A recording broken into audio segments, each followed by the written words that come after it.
ఇప్పుడే జీ5 app download చేయండి. చూడండి మీ ఫేవరెట్ టీవీ షోస్ ఎప్పుడైనా ఎక్కడైనా.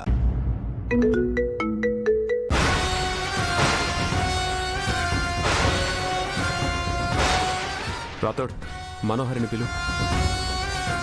అమర్, కారెక్కు మనోహర్. ఎక్కడికి? పోలీస్ స్టేషన్కి.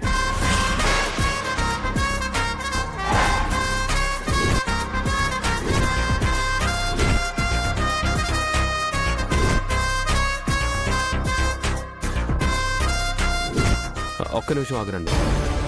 నీ మీద అటాక్ చేసిన వాడు మనోహర్ని చంపుతానని మనకెందుకు ఫోన్ చేసి బెదిరించాడు? తను నా భార్య కదా అమరేందర్ గారు.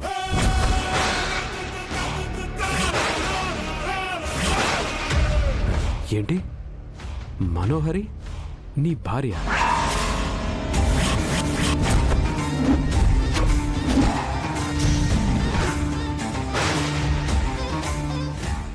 జీ5 యాప్ డౌన్లోడ్ చేసి అన్ని ఎపిసోడ్స్ పూర్తి ఉచితంగా చూడండి.